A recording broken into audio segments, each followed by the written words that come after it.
On 22nd of December last year, at a rally held by the PM in Delhi, the Delhi police had used an automated face recognition software to identify the potential threats to law and order. This software worked by cross-referencing images of the attendees with the existing database to identify criminals.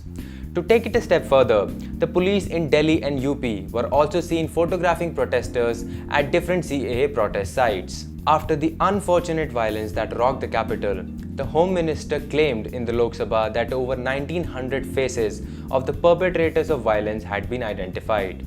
Apart from these instances, police in places like Chennai, Punjab and Hyderabad have been known to employ facial recognition technologies or FRTs. It's quite apparent that law enforcement authorities in India are embracing this technology. But here's the catch. At what cost? This move towards the use of FRTs was accelerated in the March of this year. The central government, in response to a question raised in the Rajya Sabha, stated that they had approved the implementation of an automatic facial recognition system AFRS by the National Crime Records Bureau. Now, this isn't a simple technology. It's a complex framework that deals with multiple dimensions and has severe social complications if it's inaccurate or used ineffectively. Given this, it's safe to ask whether the different dimensions involved in the implementation of FRTs have been explored. Is the tech safe and fair? Are there enough policies to ensure that innocent citizens are safeguarded? What are the implications on privacy? And more importantly, is India even ready to adopt such a technology? Let's try and find out.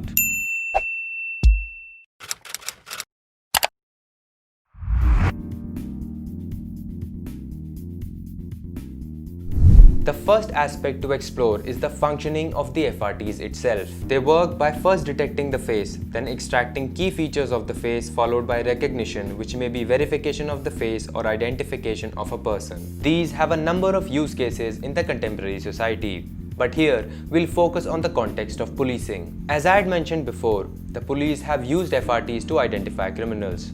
However, if we take a look back at history, a significant application of FRTs was to identify missing children. An analysis of this particular application and application of FRTs globally reveals several concerns that must be addressed. The first is of efficiency.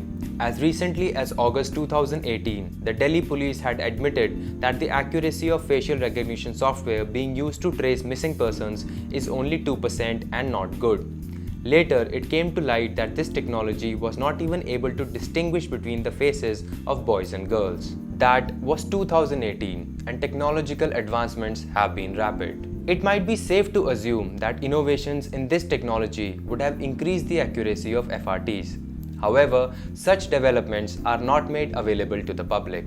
This is not an isolated concern, as such a problem has been observed in the UK and USA as well. A study by researchers from the University of Essex revealed that the FRT used by the London Metropolitan Police was accurate in only 19% of the cases.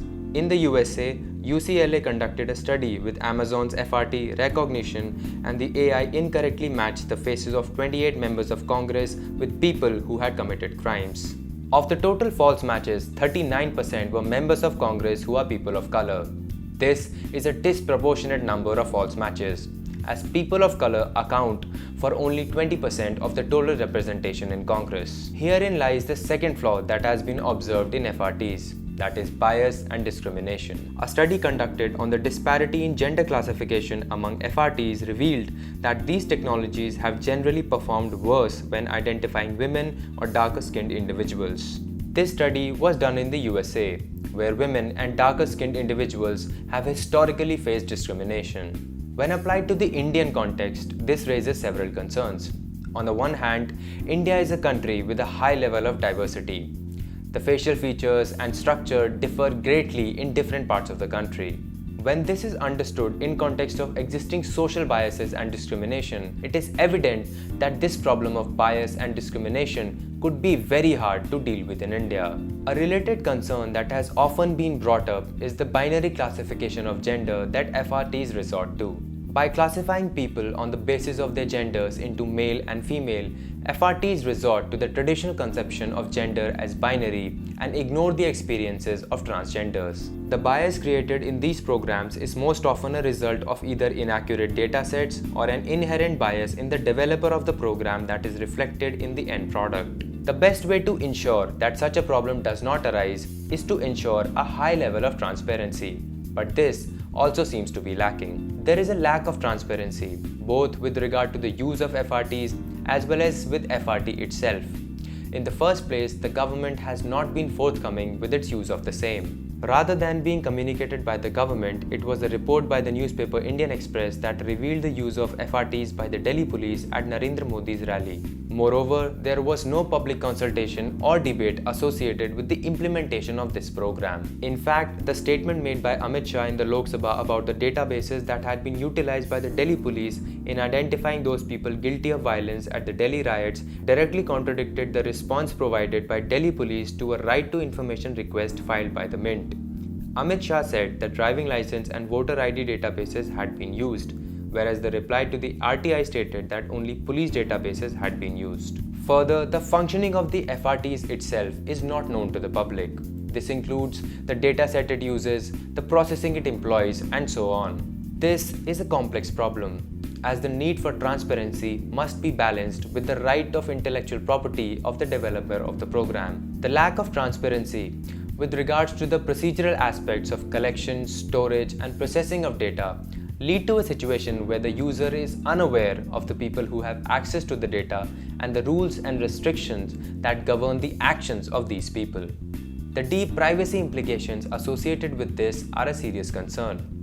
This gets amplified by the fact that the proposed AFRS could use images gathered by CCTV cameras in its identification process. When photographs of people are taken from CCTV cameras in public spaces, people do not explicitly give consent to the usage of their biometric information to be stored or processed. Moreover, it creates a chilling effect on freedom, especially when used in protests and the like. Further, there is no legislative framework in India governing data protection and the use of FRT specifically. The proposed data protection bill also contains wide exemptions to the government for surveillance-related activities. Further, the IT Act concerns itself only with body corporate. Thus, there is no recourse that can be taken against the government. As mentioned, the use of FRTs for the purpose of identifying criminals is not authorized by any legislation in India currently. In response to an RTI request filed by the Internet Freedom Foundation questioning the legal basis of their use of FRTs, the Delhi police claimed that their use of the same was authorized by the case of Sadan Haldar versus the state entity of Delhi. However, this case authorized the use of FRTs only for the purpose of identifying missing children. This is a clear example of function creep, or the use of technology for a purpose that it was not authorized for. While this is a problem in and of itself, the analysis of the request for proposals (RPF) issued by the National Crime Records Bureau to invite bids for an AFRS reveals several other problems. It must be noted at this juncture that the initial RFP issued was revoked by the NCRP after many complaints were filed against the same. The revised RFP also has several flaws that were highlighted by the Internet Freedom Foundation in a legal notice to the NCRB on July 14, 2020. Apart from the lack of legal basis for the technology already mentioned, the RFP also mentions dynamic police databases would be integrated into the AFRS. This ambiguous definition means that the government can incorporate within the scope of the AFRS databases like Aadhaar, which it had said previously that it would not do. Further, the technical standards that the program must adhere to in terms of data security and protection, which were mentioned in the initial RFP, have been removed, thus compounding the already problematic area of data security in India. Moving forward, a moratorium must be placed on the use of FRTs in India with immediate effect. Civil liberty organizations like the IFF have been calling for the same. The purpose of such a moratorium is to ensure that any application of the FRTs is preceded by a comprehensive dialogue and discussion between the various stakeholders. These stakeholders include government, academia, industry experts, civil society organizations, human rights groups, and so on.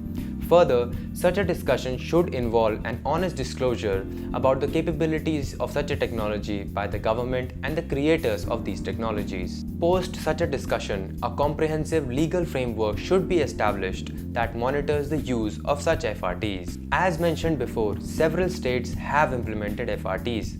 However, none of them are based on a legal framework, and thus a national framework for the same must be created, which takes into account the concerns raised regarding the issues of efficiency, bias, transparency, and privacy. This framework should strictly lay down the different functions for which the use of FRTs is permitted.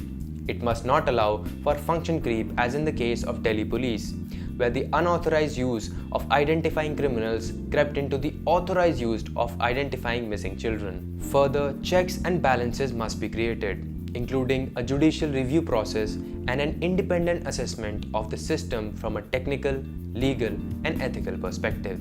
These checks and balances must also ensure that there is clarity regarding the authorities that are responsible and accountable for this system. For example, does this fall within the ambit of the Ministry of Electronics and Information Technology or the Ministry of Home Affairs? In a wider context, the enactment of a data protection legislation that can adequately safeguard privacy of Indian citizens is also essential. Such a legislation must also be in accordance with international standards on information security, such as the CIA Triad. The CIA Triad refers to standards of confidentiality, integrity, and availability. In short, this includes the protection of sensitive information, removing identifiers from data used in mass processing, standards and limits on situations when data collected can be modified or edited, as well as ensuring that the processes and systems work in such a way that the required information is available on demand only to the authorized personnel. What do you think about the use of FRTs by the government and the police? And how can it be made safer for Indian citizens in general? Let us know your thoughts in the comment box down below. You can follow us on our social media handles and our website for more such stories. The links are in the description. Stay safe. See you next time.